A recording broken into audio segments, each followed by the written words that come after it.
Assalamualaikum warahmatullahi wabarakatuh.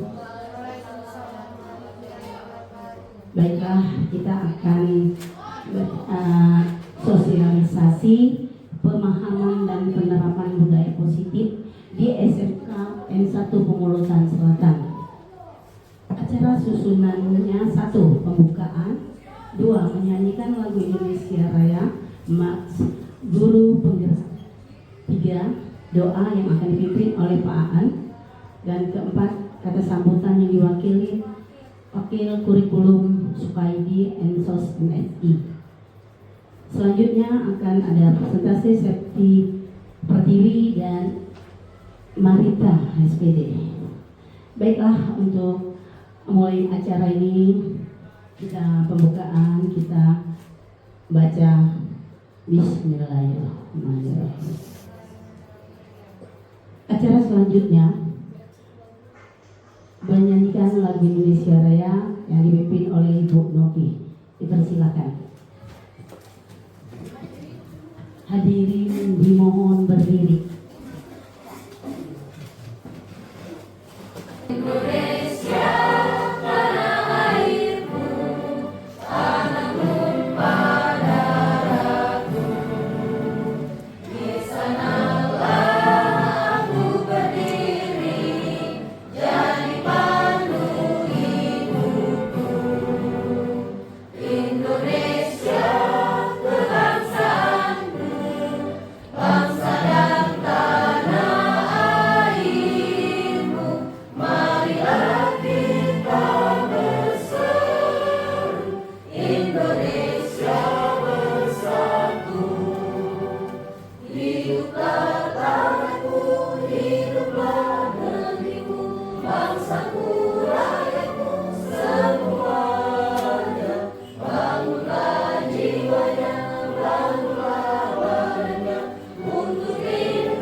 Terima kasih hadirin, disilakan duduk kembali.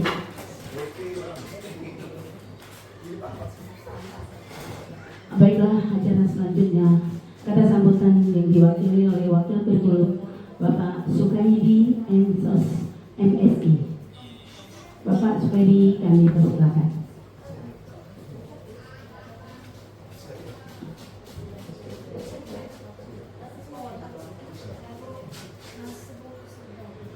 Assalamualaikum warahmatullahi wabarakatuh. Waalaikumsalam warahmatullahi wabarakatuh. Yang kami hormati Wakil Kepala Sekolah, Kepala Perpustakaan, Bapak Ibu Guru, staf sekalian. Pertama-tama marilah kita mengucapkan alhamdulillah wassalatu wassalamu ala asyrofil anbiya'i wal mursalin wa ala alihi wa sahbihi ajma'in. Rabbi shrah sadri wa yassir li amri wa hlul 'uqdatam min lisani yafqahu qawli. Bapak Ibu Dewan Guru yang berbahagia, pada kesempatan yang berbahagia ini kita patut bersyukur kepada Allah Subhanahu wa taala. Pertama, kita masih diberikan kesehatan. Yang kedua, kita masih diberikan kesempatan di mana pada hari ini kita sama-sama ikut berpartisipasi dalam rangka untuk menyukseskan teman-teman kita dalam mengikuti kegiatan guru penggerak, dan mudah-mudahan kegiatan ini akan menjadi positif bagi Bapak Ibu yang mungkin pada hari ini diberikan kesempatan untuk menjalani proses sebagai guru penggerak atau CGD, calon guru penggerak. Dan pada hari ini juga kita sama-sama ikut berpartisipasi dalam rangka sosialisasi pemahaman dan penataran budaya positif di SMK Negeri 1 Pemusa Selatan, di mana budaya positif ini adalah budaya yang sangat-sangat sekali dijunjung tinggi bagi lembaga pemerintah, swasta ataupun di lembaga-lembaga pendidikan. Dan salah satu daripada budaya positif ini hendaklah kita kembangkan, kita tindak lanjuti di lembaga pendidikan, terutama pendidikan yang kita sekarang lagi menjalankannya, yaitu di SMK 1 Pemusa Selatan. Dan mudah-mudahan calon guru penggerak ini sebagai motor penggerak di sekolah kita untuk mewujudkan yang namanya budaya positif, di mana budaya positif ini tidak gampang untuk kita ciptakan. Ada beberapa hal yang harus menjadi dasar utama dalam menciptakan budaya positif ini. Yang pertama apa? Yaitu pertama adanya kolaborasi, kerjasama di antara pihak, yaitu di antara guru satu dan guru yang lain, di antara siswa satu dengan siswa yang lain, sehingga budaya ini bisa terwujud di dalam lingkungan sekolah kita. Kenapa saya katakan demikian? Contoh budaya ini banyak sekali. Pertama, kalau kita lihat untuk siswa kita, bagaimana menciptakan siswa ini patuh terhadap peraturan sekolah, sehingga mereka terbiasa tanpa kita tegur, tanpa kita panggil, mereka terbiasa untuk melakukan hal-hal yang positif dalam rangka untuk menciptakan ketaatan pada peraturan sekolah. Pun begitu kita, Bapak Ibu Guru sekalian, kita juga satu contoh budaya positif yang harus kita kembangkan di sekolah kita. Yang kedua apa? Yang kedua, ingin mewujudkan budaya positif ini tidak bisa kita hanya tergantung satu pihak saja, tetapi harus ada komitmen kita bersama-sama. Tidak bisa kita yang tergantung kepada wakil kurikulum, wakil kesiswaan, wakil sarana-prasarana, ya. Kita jadikan sebagai motivasi kita, ya, untuk ke depan nanti, sehingga selesai acara ini budaya positif dapat kita terapkan di sekolah kita yang kita cintai ini. Mungkin saja dari saya, sambutan mewakili kepala sekolah. Lebih banyak saya mohon maaf kepada siapapun. Saya mengucapkan wabillahi taufiq wal hidayah. Wassalamualaikum warahmatullahi wabarakatuh.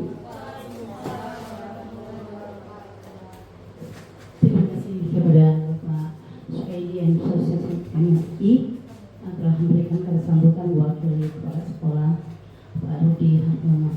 Baiklah, selanjutnya acara presentasi untuk Ibu Septi Pratiwi SPD dan akan dilanjutkan oleh Ibu Marita SPD.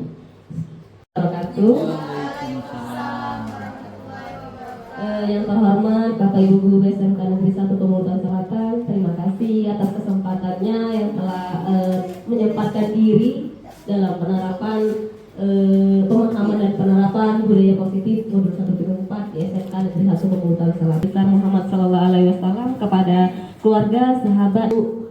Dalam kesempatan ini saya akan menyampaikan mengenai penerapan budaya positif. Nah, sebelum kita ke diri sebentar, kita senam arah sam-sam biar menyehatkan jantung. Kemudian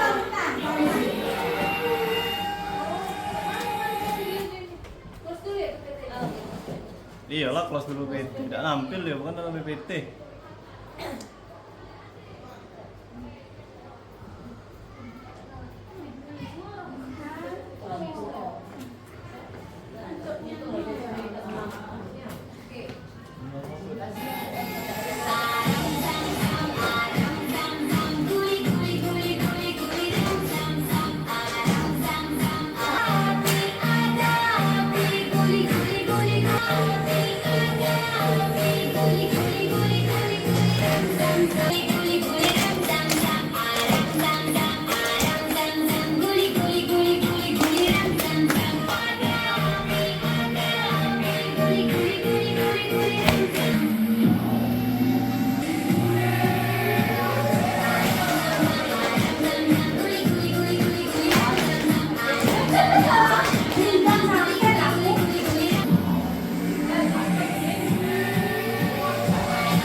terima kasih Bapak Ibu. Jadi saya sengaja menyatakan senam supaya menyehatkan jantung kita, kemudian untuk otot lengan kita Bapak Ibu.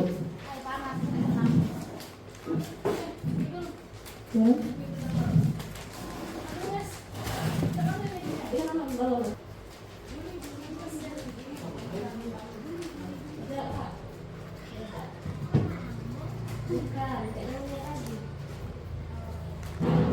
Baiklah, seorang guru harus memiliki kemampuan untuk menerapkan budaya positif sekolah. Konsep inti dari budaya positif yang pertama, perubahan paradigma, disiplin positif, keyakinan kelas, dan motivasi perilaku manusia. Itu tadi sudah dijelaskan oleh rekan saya, Ibu Septi. Terima kasih. Posisi kontrol guru dan segitiga restitusi, Bapak Ibu.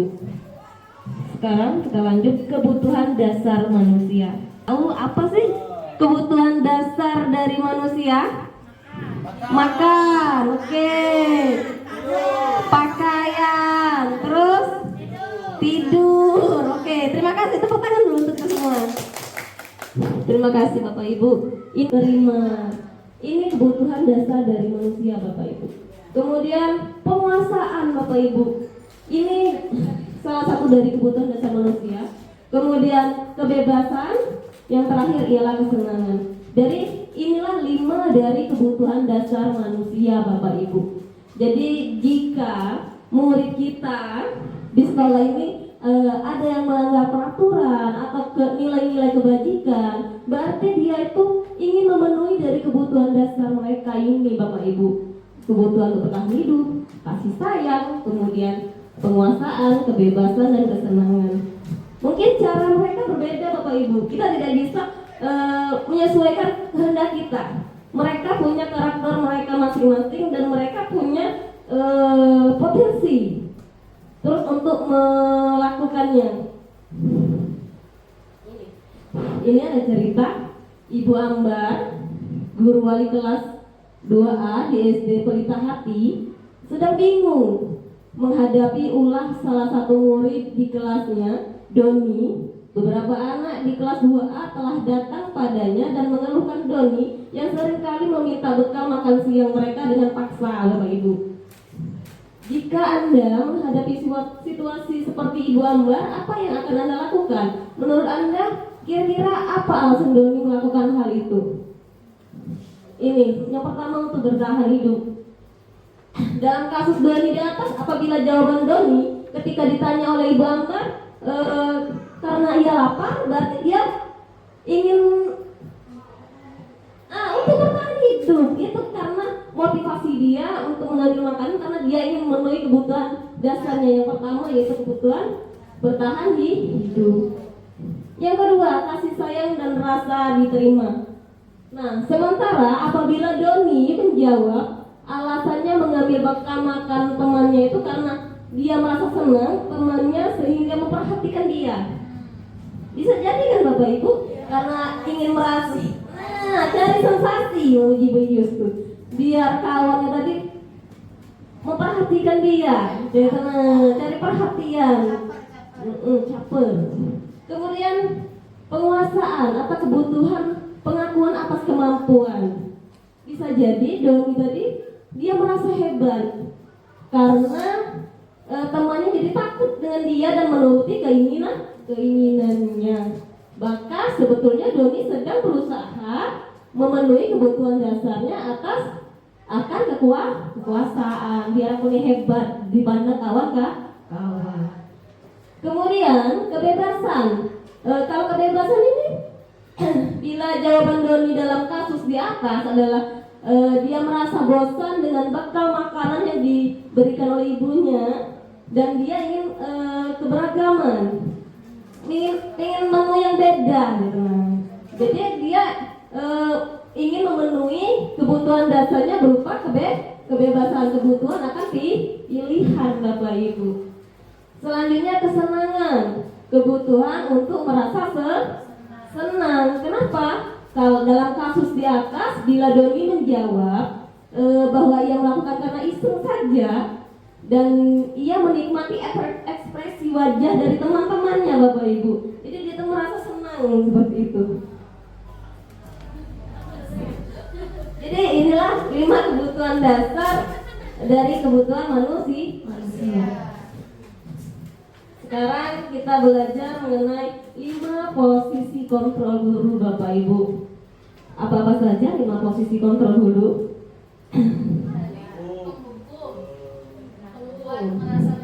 Membuat rasa bersalah, kemudian sebagai teman, kemudian pemantau dan manajer. Nah, 5 posisi kontrol guru. Kedua, pembuat rasa bersalah. 3, teman, pemantau. Yang kelima, manajer. Mungkin dari kelima 5 posisi kontrol guru ini tanpa kita sadari kita sudah melaksanakannya Bapak Ibu. Terlambat lagi, pastilah omongan dalam penekan. Terlambat lagi. Kemudian pasti terlambat. Ini sebagai 5 posisi kontrol guru, yaitu sebagai penghukum Bapak Ibu.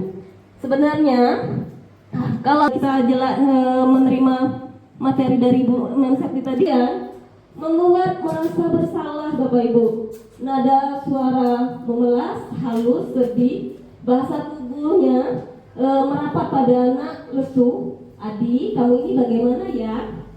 Kamu sudah berjanji dengan ibu tidak akan terlambat lagi.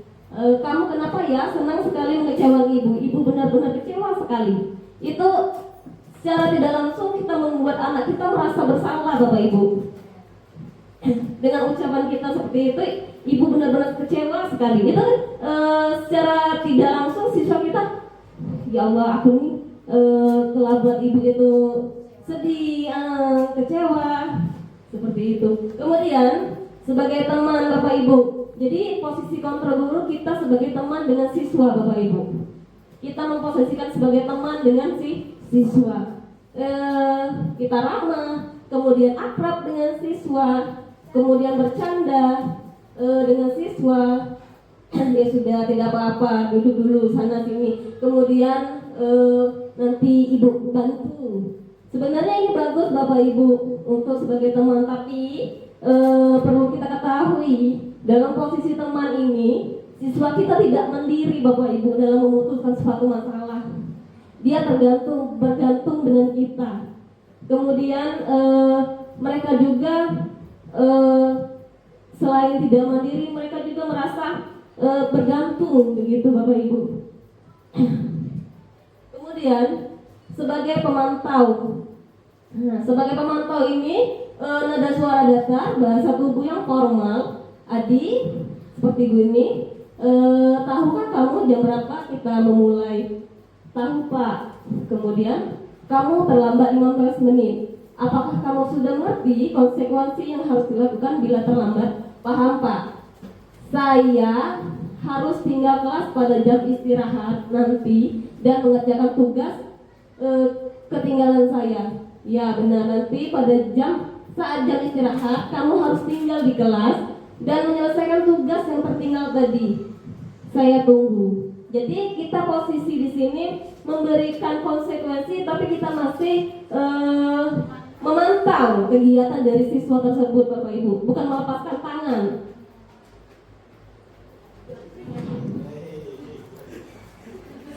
Selanjutnya itu sebagai manajer, Bapak Ibu. Sebagai manajer di sini ada suara halus, bahasa tubuh tidak kaku, kemudian mendekat dengan murid. Contohnya seperti ini. Adi, apakah kamu mengetahui jam berapa sekolah dimulai? Tahu Pak, jam 7. Ya. Jadi kamu terlambat. Kira-kira bagaimana kamu akan memulai masalah ini? Jadi kita tanyakan keyakinannya, maksudnya permasalahannya. Kita balikan lagi dengan si Adi tadi. Kemudian saya bisa menanyakan teman saya Pak untuk mengejar tugas yang tertinggal. Baik, itu bisa dilakukan. Apakah besok akan ada masalah untuk kamu agar datang hadir tepat waktu ke sekolah? Tidak Pak, saya bisa hadir tepat waktu. Baik, saya hargai usahamu untuk berbagi diri. Jadi ini sebagai manajer Bapak Ibu. Nah, kalau dari 5 posisi kontrol guru ini yang bagus yang mana Bu Ibu kita? Ada yang bisa menjawab Bapak Ibu? Iya Pak Maman. Menurut saya itu yang kelima sebagai manajer. Ya, sih. Terima kasih Pak Maman. Terima kasih dulu untuk Bapak. Jadi posisi yang bagus untuk guru itu sebagai manajer Bapak Ibu. Walaupun itu tidak mudah. Sebenarnya tidak mudah Bapak Ibu, apalagi untuk diterapkan di sekolah kita seperti ini. Karena kita ketahui Bapak Ibu, diibaratkan kita ini biasa makan singkong, kemudian disuruh makan keju. Nah susah Bapak Ibu, bisa-bisa yang muntah kan? Nah jadi dalam menerapkan posisi sebagai manajer ini itu memerlukan waktu yang lama, kemudian kesabaran, terus ketekunan, yang jelas semangat Bapak Ibu. Itu dalam posisi manajer ini. Tapi yakinlah Bapak Ibu, dalam posisi manajer ini ialah kita dapat membantu siswa kita menjadi siswa yang bertanggung jawab, kemudian terbangun motivasi intrinsik di dalam diri mereka Bapak Ibu. Bukan karena ingin pujian, bukan karena menghindari dari hukuman, bukan Bapak Ibu. Memang terbangun dalam diri mereka. Sekarang kita speaking dulu Bapak Ibu.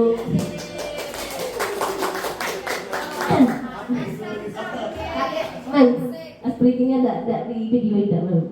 Nah, yuk kita senyum selama 30 detik Bapak Ibu speakingnya Bapak Ibu. Jadi kita mulai biar kita berpikiran positif. Kemudian yuk kita senyum selama 30 detik. 1, 2, 3. Kemudian berhadapan dengan kawannya Bapak Ibu. 1. Ya, berhadapan dulu Bapak Ibu, berhadapan. 1, 2, 3, senyum. Terima kasih Bapak Ibu. Tepuk tangan dulu untuk kita semua Bapak Ibu. Terima kasih Bapak Ibu. Tujuannya agar kita terbangun motivasi positif, kemudian berpikiran positif. Apa-apa yang kita lakukan pada hari ini dapat ilmu yang bermanfaat Bapak Ibu. Amin. Nah, ini materi terakhir saya ya Bapak Ibu. Segitiga restitusi. Segitiga restitusi. Ada yang tahu apa itu segitiga restitusi? Ada yang tahu apa? Ya, coba konsepsi apa itu segitiga restitusi? Segitiga restitusi itu sebuah metode penyelesaian masalah dari siswa dan berkolaborasi dengan guru.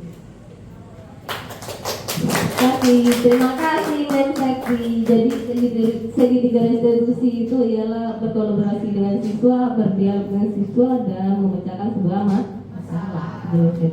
Nah, segitiga restitusi sebuah metode penyelesaian masalah dengan cara berdialog dilakukan guru agar dapat menghasilkan murid yang mandiri dan bertanggung jawab. Jadi tujuan dari segitiga restitusi ini Bapak Ibu sebenarnya kita dalam menyelesaikan masalah, kita tidak dituntut untuk mencari siapa yang benar, kita tidak dituntut untuk mencari siapa yang salah, tapi kita lebih menuntut mereka kemudian membangun intrinsik di dalam diri mereka Bapak Ibu untuk menyadari sebuah kesalahannya, sehingga mereka sendiri yang akan berpikir, kemudian mereka akan menyadari tersendiri mengenai masalah mereka. Ini tahapan segitiga restitusi Bapak Ibu. Yang pertama, menstabilkan identitas. Kita stabilkan dulu identitas anak Bapak Ibu. Kemudian kita validasi tindakan yang salah. Kemudian menanyakan keyakinan Bapak. Jadi misalnya di sini saya ada kasus Bapak Ibu. Nah, siswa saya ini dia nih pekerjaan rumah dia itu dicontek kawannya Bapak Ibu. Jadi dia mengabrak meja. Nah, ngabrak meja Bapak Ibu dia. Jadi pas jam istirahat saya panggil, saya tanyakan, kenapa kamu melakukan hal itu? Saya kesal Bu. Saya sudah capek-capek mengerjakan tugas ini, tiba-tiba kawan saya menconteknya. Nah, jadi kita posisinya kan lagi marah Bapak Ibu. Kita stabilkan dulu identitasnya. Iya nah, ibu juga kalau di posisi kamu pasti akan marah. Gawen kita Bapak Ibu dicontek kan? Iya nah, ibu juga pasti marah kalau di posisi kamu. Tapi apakah tindakan kamu ini dibenarkan? Nah, dia kan merasa, oh iya Bu, sebenarnya tindakan saya ini kurang baik. Nah, kira-kira keyakinan kelas apa yang telah kita sepakati, yang telah dilanggar oleh kamu? Iya Bu, menghormati sesama teman. Jadi kira-kira kita tanyakan lagi kepada dia, kira-kira kalau hal ini terjadi lagi dengan kamu, masalah ini apa yang akan kamu lakukan? Iya Bu, mungkin saya akan lebih sabar lagi Bu. Nah, jadi dia akan lebih sabar, kemudian saya akan tidak lagi untuk melakukan hal tindakan yang gabrak meja tadi. Jadi kan bisa dibicarakan secara baik-baik Bapak Ibu.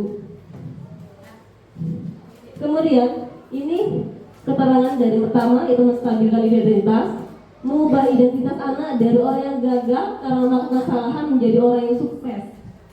Kemudian membuat kesalahan adalah bagian dari proses pembelajaran. Kita omongkan dengan siswa, iya tidak apa-apa, salah benar itu tidak apa-apa nak. Ibu juga pernah seperti kamu. Jadi seperti itu nak. Ibu itu Bapak Ibu kita bicarakan dengan siswa kita. Kemudian kita validasi tindakan yang salah. Setiap tindakan dilakukan dengan suatu tujuan. Guru akan bergeser dari pemikiran stimulus respon menjadi proaktif Bapak Ibu. Kemudian mengenali kebutuhan murid untuk memperbaiki hubungan. Kita kenali kebutuhannya untuk memperbaiki suatu hubungan. Kemudian kita menanyakan sebuah keyakinan. Nah, memberikan pertanyaan kepada murid untuk memunculkan motivasi intrinsik. Ya, kita tanyakan kepada mereka, kira-kira keyakinan apa yang kamu langgar ini? Nah, seperti itu Bapak Ibu. Mampu menguatkan keyakinan dengan tindakan yang salah. Nah, selesai Bapak Ibu. Terima kasih atas kesempatannya. Kemudian terima kasih juga kepada Bapak Ibu guru yang telah menyempatkan untuk hadir pada acara ini. Saya akhiri dengan ucapan billahi taufiq minkum. Wassalamualaikum warahmatullahi wabarakatuh. Silakan Ibu.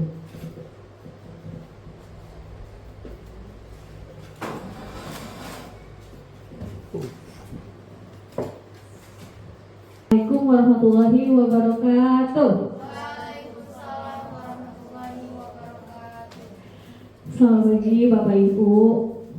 Dewan Guru SMK Negeri 1 Pungutan dalam sosialisasi pemahaman dan penerapan budaya positif modul 1.4 di SMK Negeri 1 Pungutan Selatan, yang mana materi yang saya susun ini akan saya. Oke, sebelum kita mulai materi, kita nyanyi dulu sambil meregang-regangkan otot. Ayo bawa man semangat. Beriman dan bertakwa pada Tuhan yang esa dan berakhlak mulia, berkebinekaan global, gotong royong mandiri, kreatif dan bernalar kritis, belajar Pancasila, beriman dan bertakwa pada Tuhan yang gotong royong mandiri, kreatif dan bernalar kritis. Sekali lagi ya. Mau habis. Apa itu budaya positif? Ayo.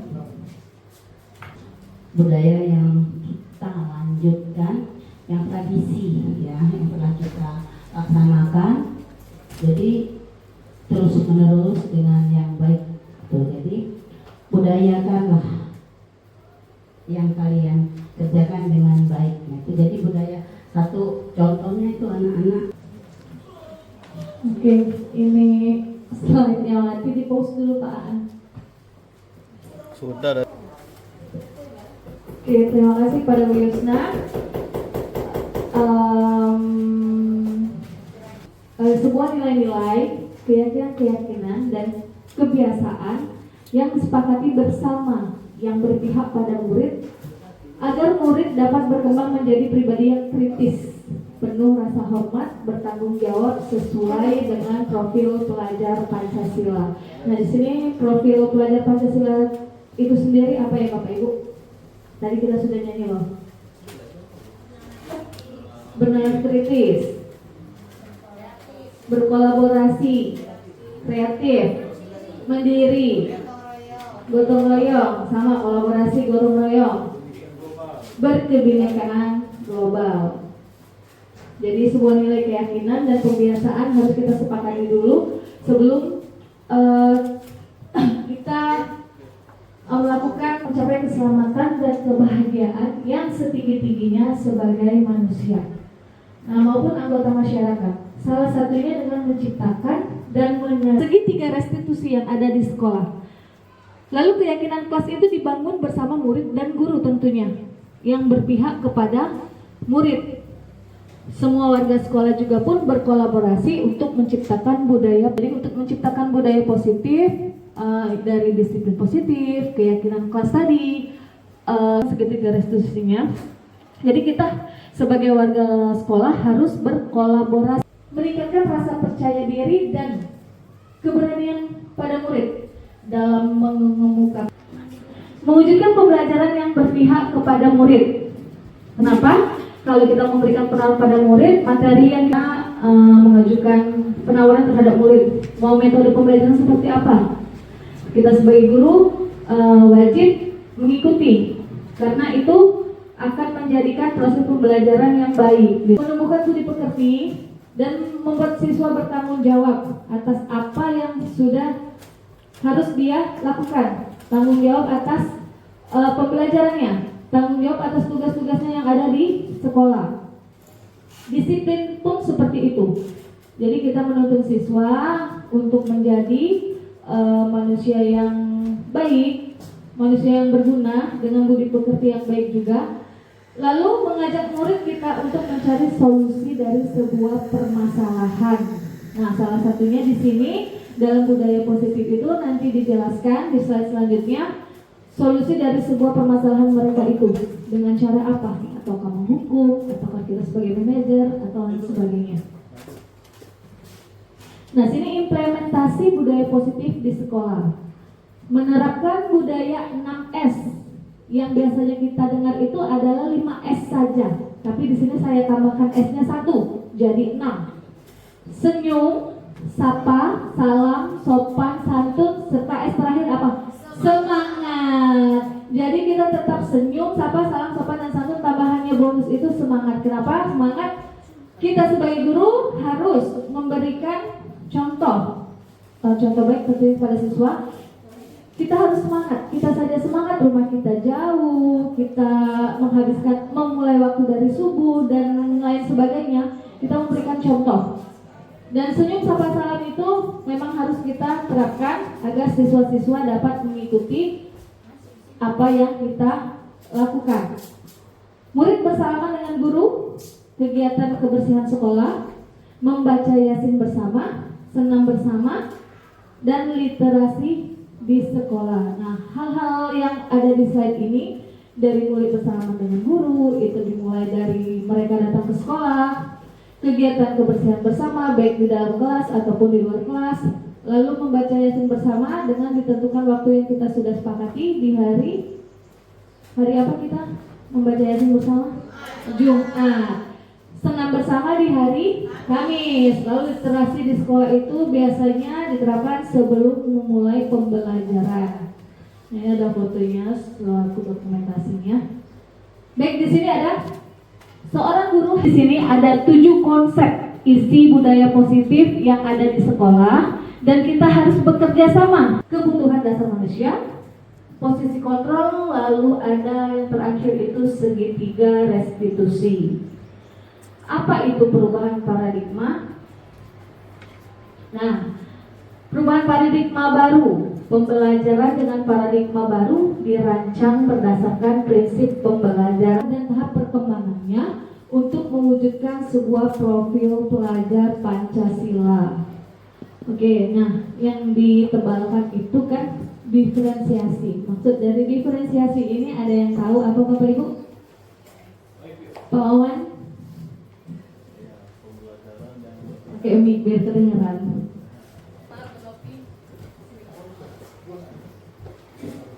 Cek 1, 2, 3. Terima kasih Bu Siti. Menurut pendapat kami, berdiferensiasi adalah pembelajaran yang mengakomodasi ataupun memfasilitasi dari kebutuhan murid untuk demi tercapainya pembelajaran yang menyenangkan dan sesuai dengan perkembangan siswa. Terima kasih. Terima kasih Pak Wawan. Kita kasih tepuk tangan dulu yuk. Ada yang lain Bapak Ibu? Pendapat lain? Berdiferensiasi? Oke. Pembelajaran berdiferensiasi di sini adalah keleluasaan pada siswa untuk meningkatkan potensi dirinya, benar kata Pak Maman tadi, sesuai dengan kesiapan belajar mereka, tahap-tahap kemampuan mereka. Mereka ada yang standar kecerdasannya rendah, tinggi, begitupun ada yang sedang. Lalu dengan bakat dan minat belajarnya, ini dikaitkan sesuai dengan profil pelajar Pancasila tersebut. Tidak hanya berfokus pada pembelajaran saja, tapi di sini terkait dengan guru yang memberikan konten atau materi sesuai dengan kebutuhan si murid itu sendiri. Jadi jika di kelas itu ada yang memiliki standar kecerdasan yang sedang, mari kita memberikan materi yang sesuai kemampuannya, dari yang low sampai yang high. Itu kita memberikan materi atau konten pembelajaran sesuai dengan tahap kemampuannya. Jika memang ada ulangan, kita beri soal-soal yang dari mudah dulu ke yang sedang, lalu ke sulit. Kalau kita merasa siswa itu mampu semua, kita memberikan soal yang si A ini yang kecerdasannya agak kurang, tentunya nilainya tidak akan baik karena dia tidak mampu. Jadi kita dapat membedakan proses pembelajaran, baik itu materi pembelajaran ataupun minat bakat siswa itu sendiri. Bapak Ibu, disiplin. Nah, apa itu disiplin? Oke, apa itu disiplin, Bapak Ibu? Ayo Bu Ririn, Bu Ririn bisa menjawab. Menurut saya, disiplin di sini menaati aturan-aturan yang ada, mungkin dikatakan dalam konsep sekolah. Mungkin menurut saya sikap dan taat aturan pada sekolah, disiplin. Terima kasih Bu Ririn, tepuk tangan dong Bu Ririn. Disiplin tadi sikap yang taat dan patuh terhadap peraturan sekolah. Oke, kita lihat di sini Bapak Ibu ya. Bahasa Yunani yaitu disiplina yang artinya belajar. Kebanyakan orang akan menghubungkan kata disiplin ini dengan tata tertib ya, yang disebutkan sama Bu Ririn tadi adalah peraturan. Taat peraturan berarti teratur dan kepatuhan pada peraturan. Artinya kalau sudah ada peraturan itu kita harus taat, seperti itu ya. Lalu kata disiplin juga sering dihubungkan dengan hukuman. Padahal ini sungguh sangat berbeda. Kenapa? Karena belajar tentang disiplin positif tidak harus dengan memberikan hukuman. Justru itu adalah salah satu alternatif terakhir dan bila perlu tidak digunakan sama sekali. Mari kita berefleksi, Bapak Ibu biasanya melihat siswa-siswa ini melanggar peraturan, kayak datang terlambat atau masuk ke kelas tidak pada jam yang tepat waktu, melakukan hal-hal yang dianggap itu melanggar peraturan. Nah, artinya di situ kita sering memberikan hukuman mungkin ya Bapak Ibu. Mungkin saya juga pernah seperti itu, memberikan hukuman. Namun pada disiplin positif ini itu adalah kesalahan kita. Harusnya kita tidak menghukum mereka, karena dengan hukuman itu mereka tidak akan menjadi lebih baik, malah mungkin lebih membangkang. Bisa jadi seperti itu ya, nanti kita jelaskan. Lalu sesuatu yang dilakukan seseorang pada orang lain untuk mendapatkan sebuah kepatuhan. Nah, kita cenderung menghubungkan kata disiplin ini dengan ketidaknyamanan. Artinya disiplin di sini suatu peraturan yang harus kita turuti, dalam arti dalam tanda kutip itu paksaan. Artinya kita harus melakukan peraturan itu dengan keharusan kita, bukan dengan keyakinan kita. Harusnya disiplin itu kita lakukan dengan sebuah keyakinan kita sendiri terlebih dahulu. Nah, disiplin positif ini merupakan suatu penerapan kontrol diri dalam melakukan sebuah tindakan. Jadi kontrol diri ini berdasarkan motivasi intrinsik kita. Artinya kita harus niat dan harus mau, tentunya ya, bukan akibat dari paksaan suatu peraturan tadi. Nah, ataupun sebuah pujian ataupun hukuman. Nah, jadi untuk melaksanakan disiplin positif ini kita bisa mengkontrol diri kita terlebih dahulu dengan niat dan kemauan, juga kesadaran diri kita. Oh, bahwa yang kita langgar itu adalah sebuah peraturan dan kita harus sadar diri bahwa itu sudah aturan dan kita harus mentaatinya dengan keyakinan dalam diri kita sendiri. Nilai-nilai kebajikan universal. Nilai-nilai kebajikan ini sifatnya positif. Manusia yang merupakan tujuan mulia yang ingin dicapai setiap individu. Nilai-nilai tersebut bersifat universal dan lintas bahasa dan suku, bangsa, agama maupun latar belakang. Setiap perilaku dan perbuatannya memiliki suatu tujuan berdasarkan Dr. William Glasser pada teori kontrol, 1984. Dengan mengaitkan nilai-nilai kebijakan yang diyakini seseorang, maka motivasi intrinsik akan terbangun sehingga menggerakkan motivasi dari dalam untuk dapat mencapai tujuan mulia yang kita inginkan tadi. Itu ya Bapak Ibu. Lalu nilai-nilai kebajikan yang ingin dicapai oleh setiap anak Indonesia kita kenal dengan profil pelajar Pancasila, beriman dan bertakwa kepada Tuhan Yang Maha Esa dan berakhlak mulia, mandiri, bernalar kritis, juga berkebinekaan global, bergotong royong, lalu kreatif. Ya, lanjut. Kita tidak dapat menilai baik diri sendiri, betul Bapak Ibu? Tapi sepertinya pada umumnya kita itu baik dan orang belum tentu buruk. Orang pun bisa lebih. Nah, di sini saya ada kertas. Bapak Ibu pena ya. Oke, Pak Maman boleh maju, Pak Maman. Boleh. Oke. Ini ice breaking ya. Jadi kita menggambarkan diri kita itu seperti apa? Apakah diri kita itu memang bagus? Apakah diri kita itu seperti apa? Yang jelas kita tidak dapat menilai diri kita sendiri. Nih, ini ada kertas. Oke. Lalu Bapak Ibu tempelkan di muka. Nah, pegang pena ya. Yang kita pegang kiri tentunya. Yang silakan Bapak Ibu menggambar muka Bapak Ibu sendiri dengan Aman bulat ya, yang lonjong. alis.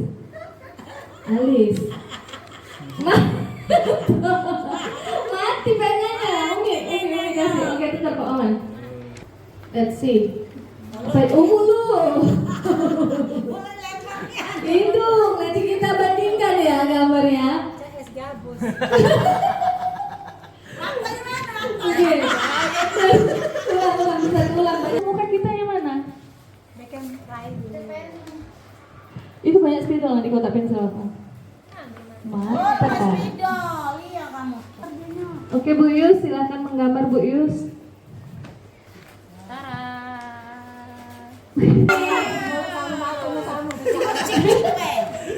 Alah kebesar. Alah kasih. Lo minta cakep kan? Itu cakep nih. Dasaran lo. Yang ku cakep nih nah. Cakep itu. Iya. Siapa lah yang aku nih? Cakep itu. Tapi mukanya beda. Boleh Lis. Sipit matanya. Kok bebek? Edong. Oke, sudah. Oke, boleh ditunjukkan hasil dari gambar indra mata, indra hidung, indra rasa. Punya Pak Maman. Mana dah tidak kata tadi. Salah. Hasil ice breaking kita, ada yang bisa menjelaskan? Dari Bu Mita.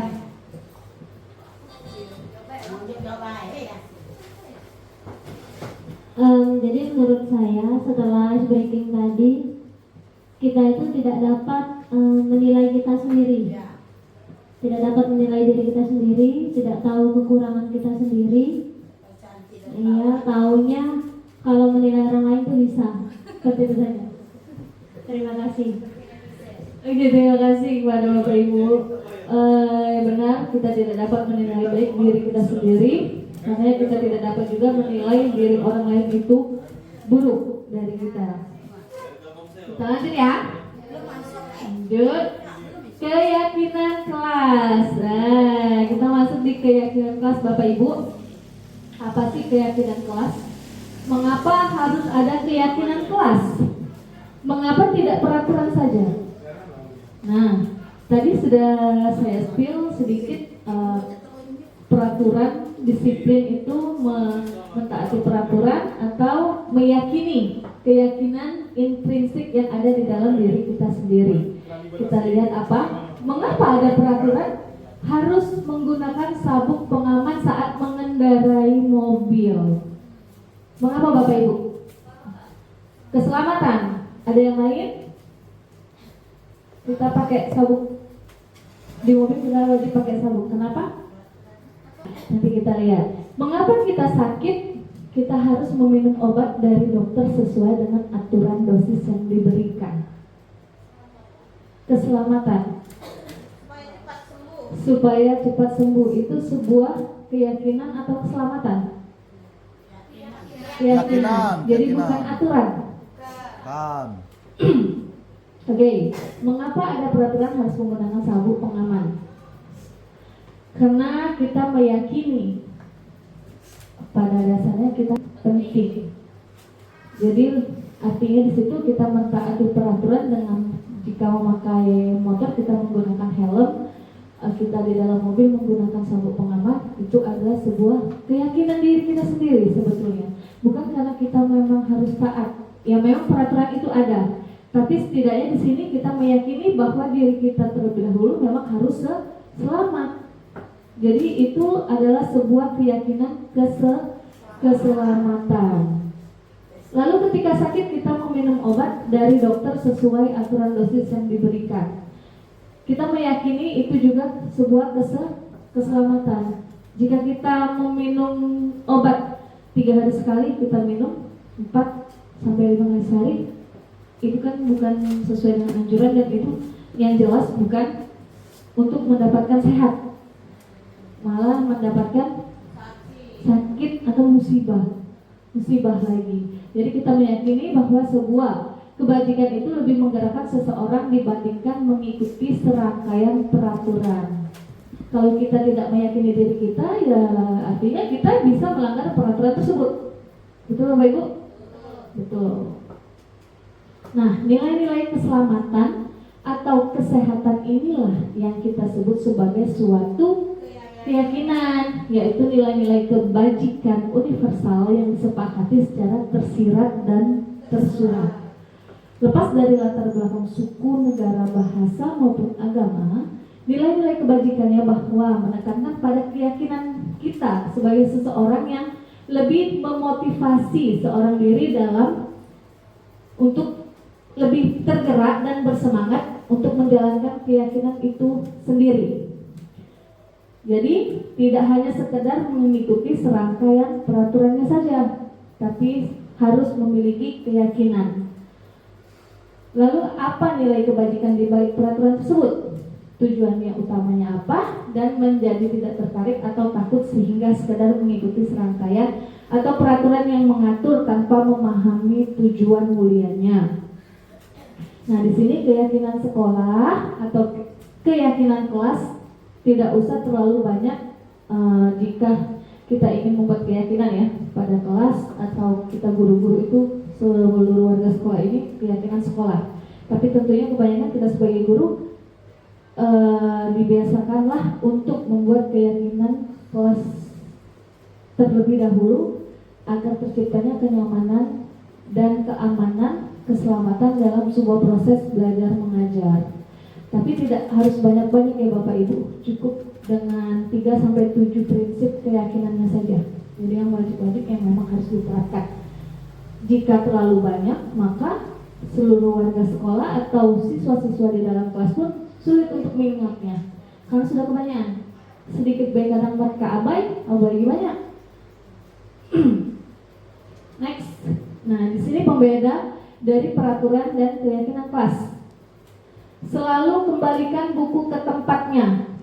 Itu sebuah peraturan. Nah, di sini membedakannya apa? Peraturan dan keyakinan kelas.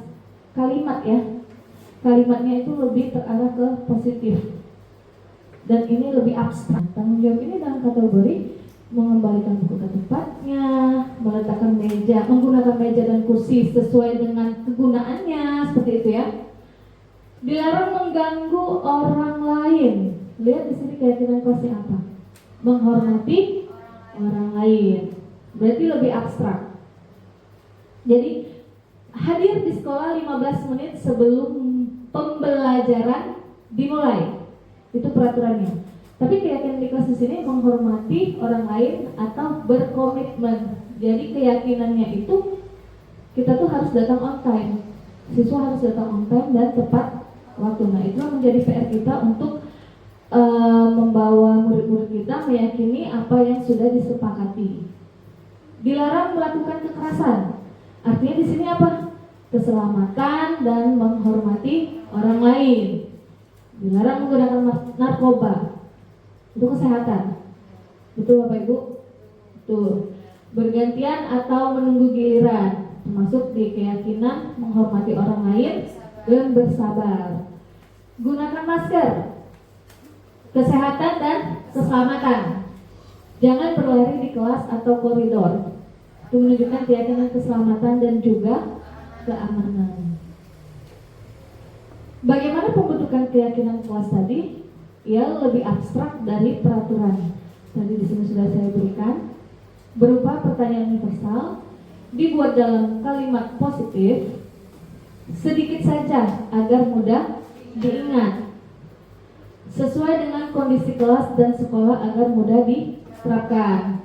Semua warga kelas dan warga sekolah wajib terlibat dalam keyakinan kelas atau keyakinan sekolah ini.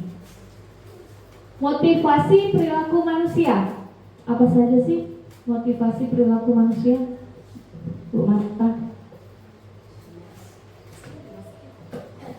Baiklah, untuk motivasi perilaku manusia, yang pertama ada yang melakukan sesuatu karena mengharapkan imbalan, kemudian mengharap karena adanya hukuman, kemudian karena perilaku manusia karena adanya kesadaran diri kita sendiri.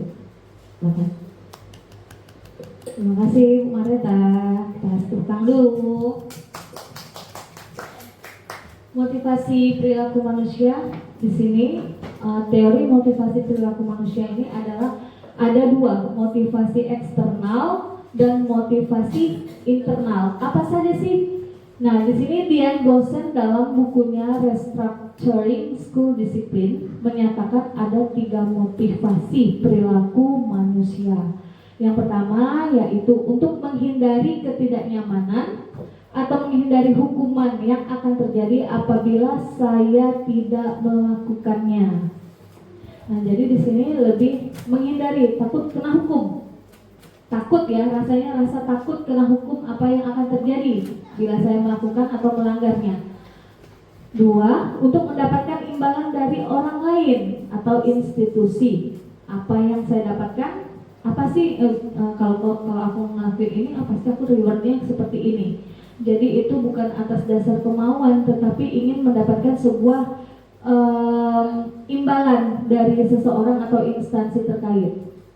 3, untuk menjadi orang yang mereka inginkan dan menghargai diri sendiri dengan nilai-nilai yang mereka percaya.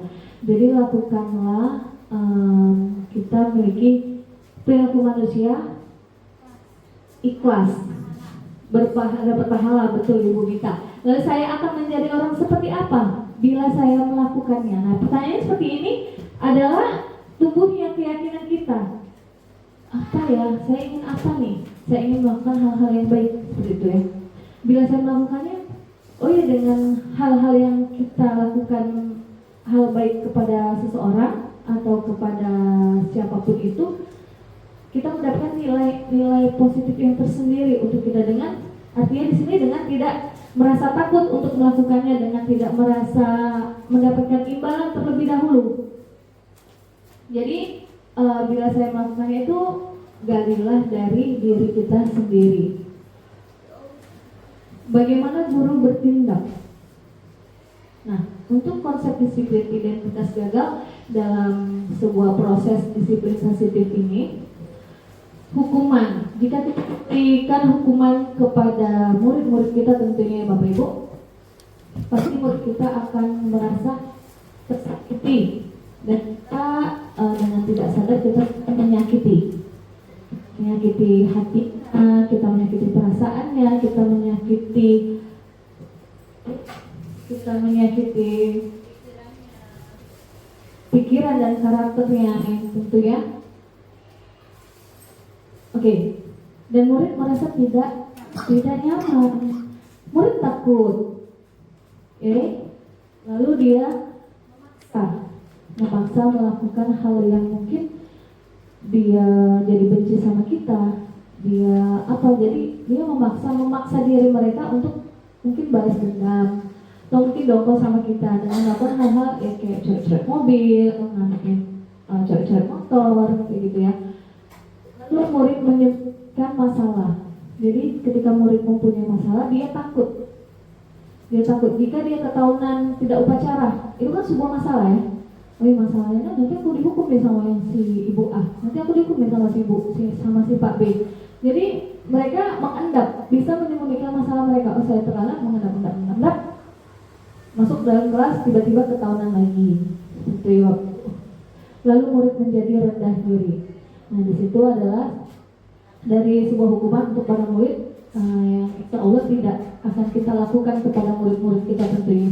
Lalu di sini ada penghargaan, tidak akan menjadi efektif, ya, karena sebuah penghargaan, misal ada murid kita ada rival ya, ada yang ranking 1, ada yang ranking 2. Nah, yang tidak ranking tadi kita motivasi untuk nilainya menjadi lebih baik.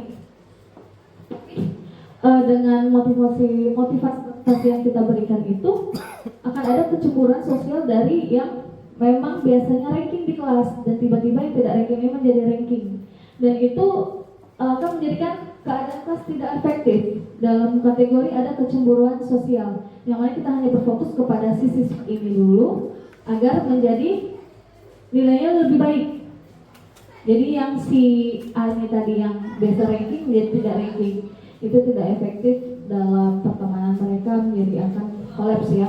Lalu merusak hubungan, sifat iri tadi, mematikan kreativitas, menghukum dengan sistem ranking, lalu merampas hak menghargai ya. Nah, konsep disiplin tadi itu konsep disiplin identitas gagal. Lalu di sini disiplin identitas sukses. Ada konsekuensi. Konsekuensi itu adalah sebuah penguatan jangka pendek. Perlu monitoring berkelanjutan. Lalu stimulus dan respon. Murid menghormati peraturan, kehilangan waktu untuk merenungi kesalahan. Jadi sebuah konsekuensi ini lebih sudah sukses, tetapi kita baca yang di restitusi itu restitusinya lagi jalan-jalan Bapak Ibu. Restitusi tidak bisa diedit ya. Restitusi ini kenapa? Murid bisa bertanggung jawab atas perilakunya atau permasalahannya. Murid di sini fokus pada penyelesaian masalah dalam jangka panjang. Lalu murid dapat menghormati dirinya dan orang lain. Teori kontrolnya jelas lebih baik. Lalu di sini murid bersemangat memperbaiki kesalahannya. Kenapa dia bersemangat memperbaiki kesalahannya? Karena dia merasa tidak akan dihukum, tidak akan diberi penghargaan sesaat. Tidak hanya diberikan konsekuensinya apa nih? Kalau kamu nggak masuk pelajaran kamu lari. Nah itu hal yang jangka pendek saja. Tidak menyelesaikan masalah mereka dalam jangka panjang. Tindakan penegakan peraturan atau keyakinan yang kita yakini tadi sudah saya jelaskan. Pertama, hukuman. Hukuman itu bersifat tidak terencana atau tiba-tiba. Jadi murid tidak tahu apa yang akan terjadi dan tidak dilibatkan. Jadi kalau kita memberikan hukuman itu kan spontan. Jadi jika murid itu salah dan kita memberikan hukuman, kita spontan. Oh ngapain sih mau nulis kalimat 1000 kata 100 kalimat, saya tidak datang terlambat dan sebagainya, atau menghukum siswa tersebut dengan berjemur di bendera, seperti itu ya Bapak Ibu. Jadi sifatnya itu tidak terencana. Kalau konsekuensi sudah terencana atau sudah disepakati, namun ini sudah dibahas dan disetujui juga oleh murid. Tapi lebih ke di sini, lebihlah kita berfokus kepada restitusinya saja. Karena apa? Restitusi itu menjadikan kita berproses kolaborasi bersama siswa untuk menggajarkan murid atau siswa kita itu mencari masalah dengan solusinya sendiri. Jadi kita memberikan dialog kepada siswa atau murid yang bermasalah. Salah kalian apa sih? Kalian tahu tidak? Kalian udah ngapain? Gitu. Jika kayak ada murid keluar kelas ternyata ke kantin, kita tanyakan dulu keyakinan kelas apa yang sudah disepakati sebelumnya, sudah melanggar atau belum, etika apa yang sudah dilanggar. Nah, jadi kita bertawar ya, menawarkan solusi apa dengan kita tidak menghukumnya, tetapi kita memberi penawaran, kita berdialog kepada siswa tersebut untuk mengembalikan siswa ini tadi menjadi manusia yang lebih baik lagi. Kita meyakini murid ini, oh ya ini bukan kamu tuh baik, kamu tuh anak baik, kamu tuh anak yang berakhlak mulia, kamu memiliki sopan santun yang baik. Jadi kita memiliki keyakinan bahwa siswa itu meyakini bahwa diri dia baik. Kita mengembalikan keadaan siswa kita tersebut dari yang tidak baik menjadi baik dengan cara berdialog. Nah, restitusi ini adalah suatu proses kolaborasi antara guru dan siswa tentunya dalam memecahkan sebuah proses permasalahan yang mana solusinya tersebut kita memberikan penawaran kepada siswa. Hal apa yang membuat masalah ini lebih baik, hal apa yang dapat memecahkannya, seperti itu. Nah, hukuman atau konsekuensi. Boleh Bapak Ibu jawab. Mencatat 100 dalam buku dengan kalimat saya tidak akan terlambat lagi. Itu termasuk hukuman atau konsekuensi? Hukuman. Oke, kita lihat. Oke, benar tepuk tangan dulu untuk Bu Mary. Yeay, lanjut. Semangat. Mungkin semangat Bapak Ibu. Kayak aku beli es krim. Iya gitu, sudah dibeli es on. Mengganti buku teman yang robek. Konsekuensi.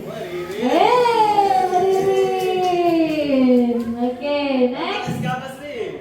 Murid disuruh bertelanjang kaki, ceker ayam ya, ngomong sebahasa kita, karena tidak memakai sepatu hitam sesuai peraturan sekolah. Hukuman. Yeay. Lari 3 putaran lapangan sepak bola karena terlambat 15 menit di pelajaran bahasa Inggris. Konsekuensi atau hukuman? Bu Mita, hukuman. Bu Marita, konsekuensi. Iya, konsekuensi. Nah, lihat di sini. Jadi beda dari sebuah hukuman atau konsekuensi ini apa ya Bapak Ibu? Beda dari hukuman atau konsekuensi. Dilihat dari mana? Yes. Jadi kalau menurut saya hukuman itu spontan, langsung diberikan oleh guru. Tapi kalau konsekuensi itu sudah dibuat kesepakatan. Misalnya, kalau kamu terlambat, kesepakatan di kelas, akibatnya ini, misal seperti itu.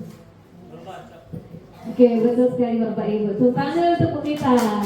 Jadi sebuah hukuman itu memang diberikan secara spontan jika siswa itu melanggar peraturan dengan kenapa?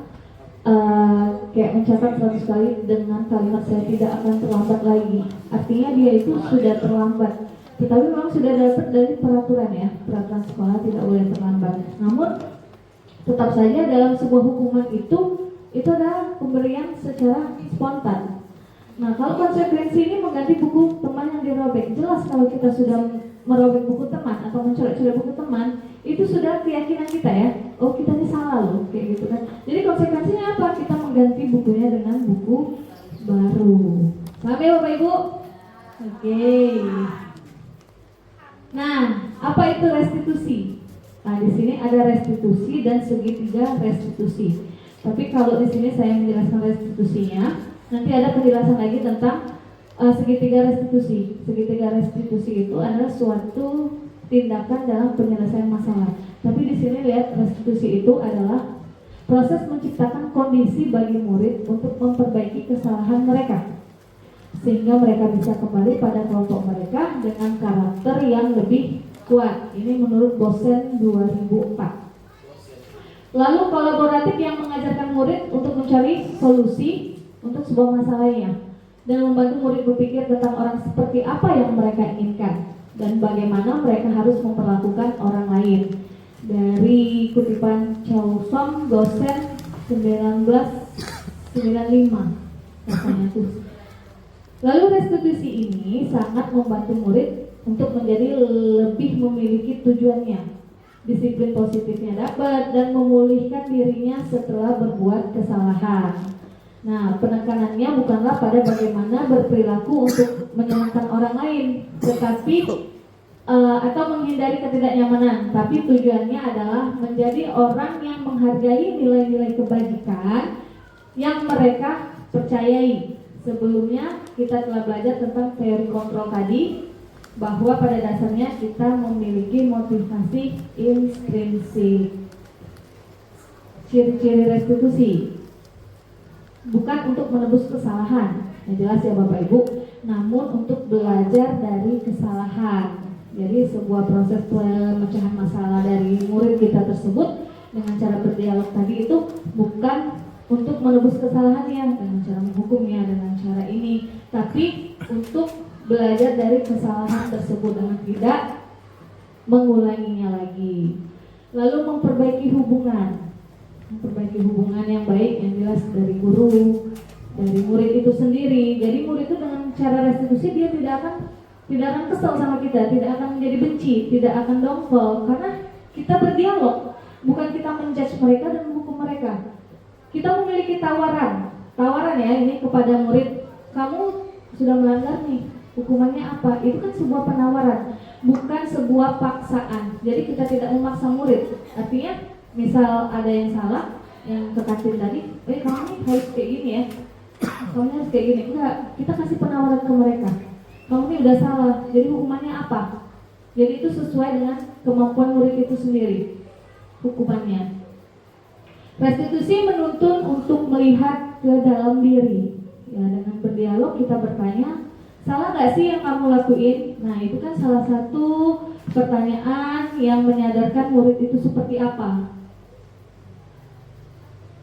Restitusi mencari kebutuhan dasar yang mendasari sebuah tindakan. Restitusi diri juga adalah cara yang paling baik. Dan restitusi fokus pada karakter ya, bukan suatu tindakan. Jadi karakter siswa tersebut kita dapat dari permasalahan mereka, lalu berfokus pada solusi. Next, yang ke-9 itu mengembalikan murid yang berbuat salah tadi pada kelompoknya. Artinya di sini murid itu sebenarnya bukan murid yang salah, tetapi pada dirinya sendiri itu memiliki nilai-nilai kebajikan, nilai-nilai kemuliaan yang ada pada diri mereka itu sendiri. Maka dari itu kita berdialog, kita mengembalikan keyakinan murid tersebut pada kelompoknya yang pada dasarnya mereka itu anak-anak yang baik. Terima kasih Bapak Ibu atas perhatiannya, terima kasih juga atas waktunya. Demikianlah presentasi dari saya, Septi Pratiwi, selaku CGP Angkatan 11 Kabupaten Ogan Ilir. Beri tepuk tangan untuk kita semua. Yeay. Wabarakatuh.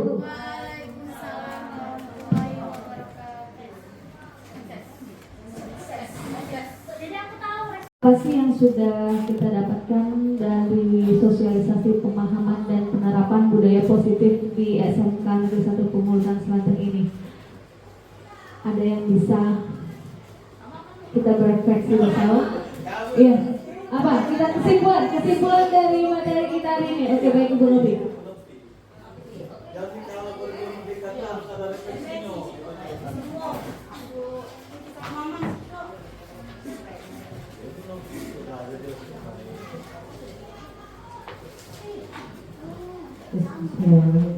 Baik, terima kasih atas kesempatannya Bu Septi.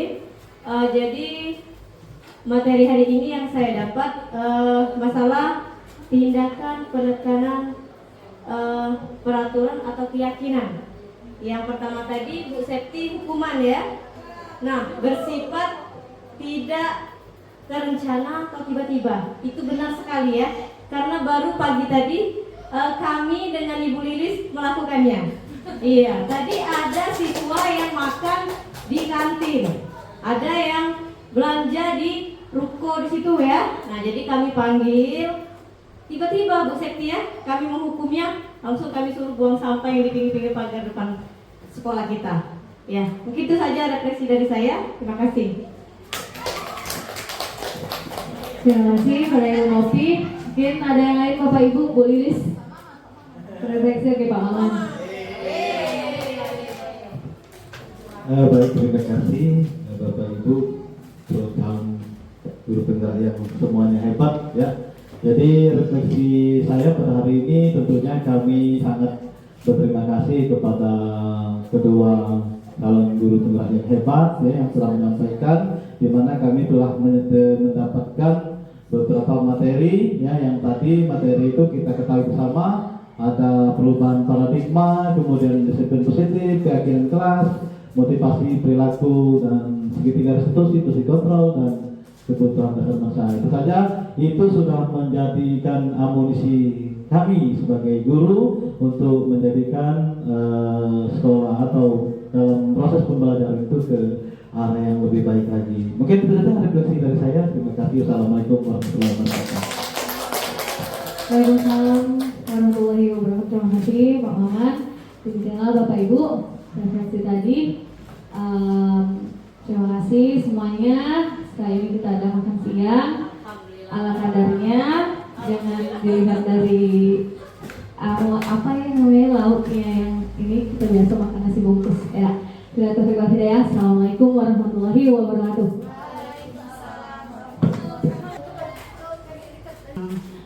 Persentase safety Pertiwi SPD dan Marita SPD tentang sosialisasi pemahaman dan penerapan budaya positif di SMKN 1 Pembuatan Selatan. Dengan akhiri kita hamdalah. Saya tutup. Wabillahi taufiq wal hidayah. Wassalamualaikum warahmatullahi wabarakatuh.